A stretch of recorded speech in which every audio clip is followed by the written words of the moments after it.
Yes, people, welcome back to the channel, and this is my Manchester United versus Crystal Palace preview, a match that is looking a little bit peak and a little bit ominous. And you know what's funny? What's funny about them ones there? They're usually the games where United actually turn up and actually surprise you. I think it's the Wolves matches and the West Ham matches where you got to be concerned about Manchester United, but Sunday, 12 noon kickoff, away, Selhurst Park. Everything points towards in current form. Obviously, we've gone 3 games in the league without a win. Palace have just recently been beaten by Strasbourg in Europa League, but before that, they had a 5-game unbeaten streak. So they've been in much better form. They're quite comfortably placed in the league. They've been flying high. FA Cup winners. Glasner, Gueye, Mateta being one of the best strikers in Europe. Adam Wharton being one of the best young midfielders in the world. And then you've got United on the other hand that was flying high for a little bit, which seems now like a bit of a flash in the pan, probably a purple patch. And it feels like we've basically resorted to factory settings. And United need to bounce back and bounce back fast, because these run of fixtures that we've got in December, they come thick and fast, by the way. I think there's 6 matches in December. And then you've got Crystal Palace. Obviously, we've just dropped the ball against Everton. It was a run of games that we kind of earmarked and looked at and thought, this is an opportunity for United to get on a little bit of a run. Pick up a bit of a head of steam, some momentum. Opta suggested that United are one of the toughest starts in terms of difficulty in fixtures to start the season. And we were there or thereabouts. And we looked at it and thought, you know what? Now that the dust is settled, kind of put our sensible hat on, we thought we actually look okay. We're not going to say the performances have been perfect. They definitely haven't. You know, I criticised them.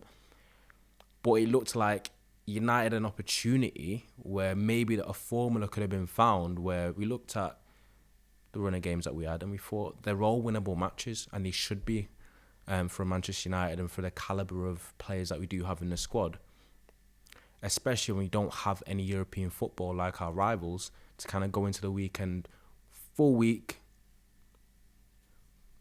get Mbumo, Cunha firing, Sesko. None of these players were injured at the time as well. And you thought, you know what? We might be leaking goals a little bit defensively, but going forward, we're scoring. Looking a little bit more entertaining. Have match winners up top, which should be synonymous with Manchester United anyway. But things have changed over the last few weeks, and I was always sceptical. That's why I said to myself, I was optimistic. I was happy about that 5-game unbeaten run that we went on. Not so much with the 2 draws against Forest and Tottenham. They're both away games at the City Ground, at White Hart Lane. I'll still call it that. Don't kill me for that. And they seem like good results, but it was the performances that weren't great for me, especially when both teams that we did play, in terms of the Tottenham side, were in poor form. They're a bit shocking at home. You had Nottingham Forest that were in a bit of a transitional period. Sean Dyche had just gone there, but they were coming off the back of a poor result themselves. And it felt like they were winnable matches that United let slip just by not performing to the level and not being set up and not being prepared enough. And I think I'm finding myself repeating that way too often.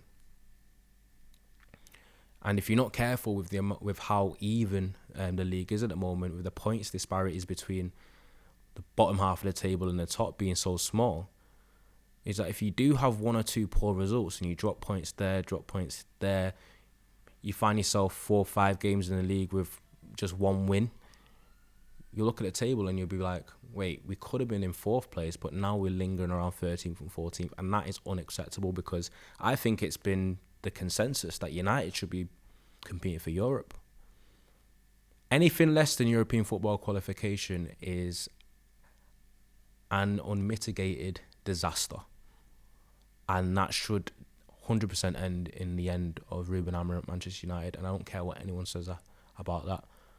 Looking at the quality of the league, looking at the way our rivals have looked, what they have to deal with in midweek, looking at squads, I think United's strength in depth could be better, but I think you'd say like the best 11, 12, 13 players is definitely good enough to challenge for top 5 in this league in the circumstances that United have found themselves in. with having no distractions and can just solely focus on the league matches on the weekend. But at the moment, it looks like United aren't actually using that to their advantage. I even said it at the start of this preview, literally, Palace, they've just come off 2-1 defeat to Strasbourg, or should I say Chelsea's 2.0, more or less. And you're thinking they've travelled away to France, coming off a bit of those defeats where you're leading and then you end up losing 2-1. When you've travelled away and you've done the air miles, it can be a little bit of a gut punch. And they could come back to Selhurst Park at 12 noon and be a little bit of a wounded animal. And you're hoping that United could take some sort of credence in that. But you think it's going to be wishful thinking. Because if I go into Manchester United squad, the only issue that I do have is I feel like United at the moment under Ruben Amorim, even at our absolute best with no injuries in our starting 11, you're still not sure what performance and what team you're going to get.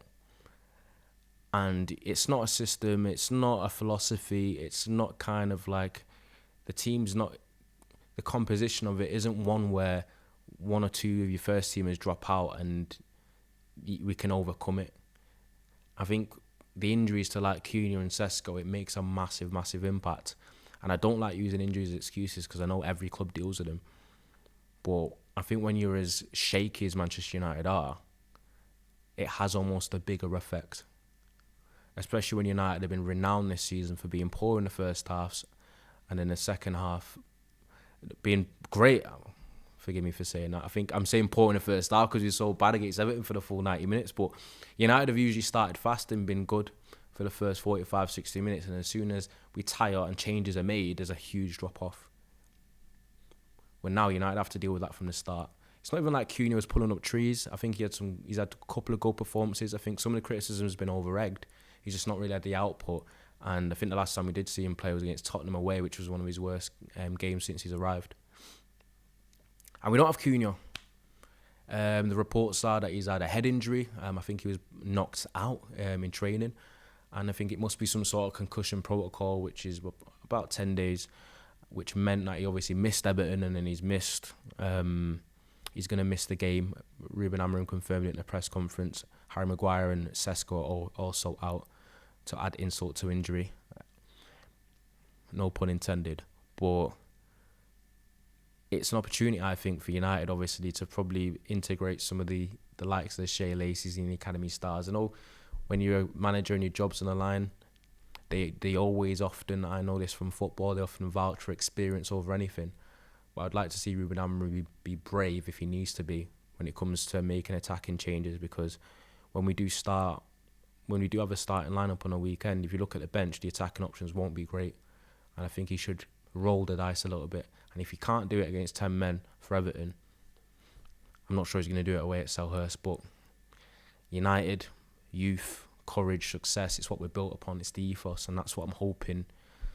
It's the hope that kills, don't you? But anyway, I'm going to get into the starting lineup and then speak a little bit quickly on how I feel like we can get the better of Palace, which I think is going to be very, very difficult because it's going to be a man-to-man game. We mirror each other. We play very similar formations and systems, and we actually have the exact same issues in terms of game state anyway, where Palace struggle in matches usually when the onus is on them to kind of take the game to the opposition, have more possession, break teams down.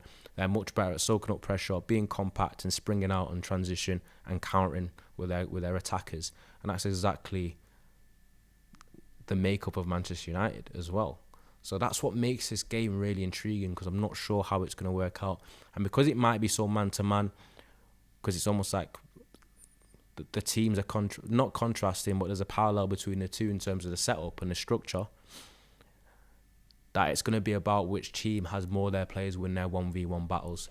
But anyway, I'm going to go into my starting lineup. My starting lineup that I have gone for, obviously with the injuries, is Lamens in goal. I've gone for a back three again of Lenny Yoro, De Ligt and Luke Shaw. I was actually tempted to drop Luke Shaw, put Yoro left centre-half, which I think is much better because I think he's been poor on the other side, and bring Mazraoui into that right centre-half role. But I think I've gone for the three centre-halves for the height because we obviously don't have Maguire, and with the three centre halves that I'm going to mention Gahey, Richards, Lacroix, Mateta up front, Sarr. They have aerial threat as well themselves, so need to make sure that we're able to counter that. And for the midfield too, I've gone for Bruno and Casemiro.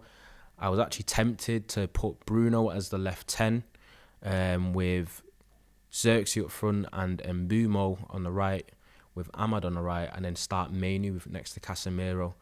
But I just don't believe he's going to do it, and I think Mainu doesn't have enough kind of minutes in the legs and enough rhythm to start a game that's got such importance, and it's going to probably be the intensity that it does.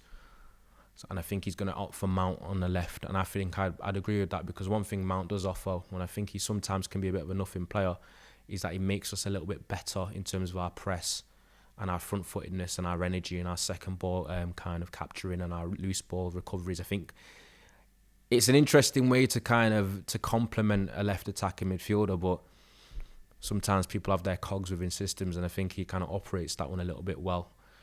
He does have this kind of way about himself where the team seems to kind of function a little bit better when he plays. And I'm not even his biggest fan. But I've gone for, obviously, midfield two, Bruno, Casemiro. Left wing back, I've gone for Dalot. Dalot, Dorgu, it's pick your poison, literally.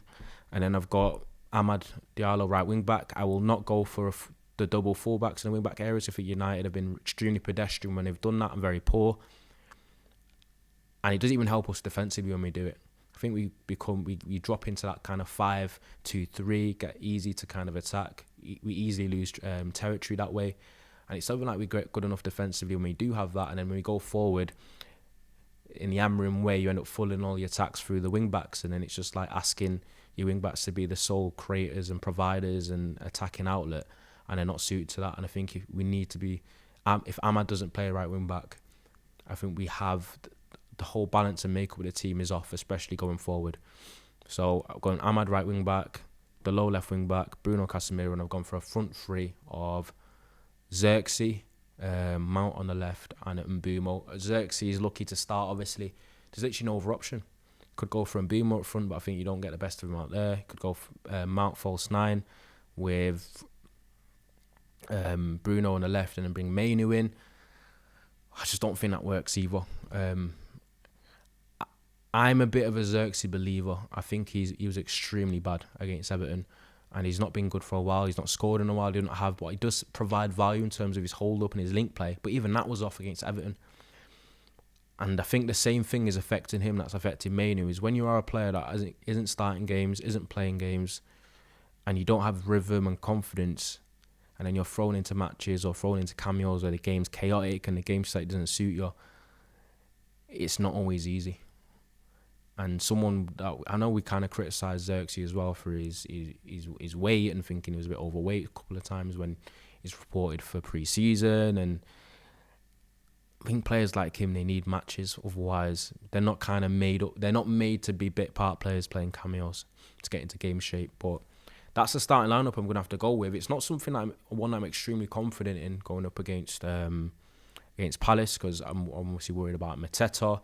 Even got the likes of Yeremy Pino with his technicality. Ismail Assar's always a threat in behind, in the box, got great instincts, quick, powerful, all the type of player you struggle against. And then you got Munoz. Munoz on the right wing back area has been a little bit of a revelation for them. Great defensively and tenacious, but he's actually added quite a lot of quality when he does go forward on the overlap when he's an outlet for them. Mitchell on the other side is a little bit more of a better defensive, but he's actually improved a little bit going forward, but he's definitely more of a 1v1, great jeweler, does the basics well. And then obviously they've got a back three of Gahey, who's exceptional. No more needs to be said about him. They've got Lacroix, who's one of the quickest centre-halves in the league. And then Richards, who's just pretty much solid. And in the midfield, you've got Adam Wharton. And Adam Wharton is going to be someone that everyone has their eyes on, one of the best young midfielders in the world. And it's United fans are going to watch him with a little bit of eye seeing. United want Baleba, want Anderson. I think the Wharton links have kind of dried up a little bit, and we're going to look at it thinking, could it be a bit of an audition for him? I think usually the player that plays next to him might be Kamada, I don't know if I'm wrong, or Lerma if he's injured. I think Will Hughes came off early as well. But yeah, they're a solid team. They're decent defensively, but they can be really good going forward.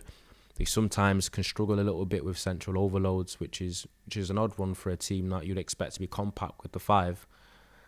But I think this is an extremely hard game to predict because of the systems of being so similar, it being such like a personnel orientated match in terms of 1v1s and man-to-man unless there's tweaks being made. But anyway, I'm not going to waffle on anymore. I'm just kind of anxious to see how we get on. I feel like these weeks become longer when we lose matches. And it's going to be important because we can lay down a marker as well and get ourselves back up the table whilst actually taking points away from Palace, who might be a team that actually challenge us for those European places. But how confident are you? I'm not sure that I'm too confident, but that's the preview for me. I'll be back on Sunday and hopefully the boys do the business. But remember to like, comment, subscribe if you're new. And I'll see you next time. Bye.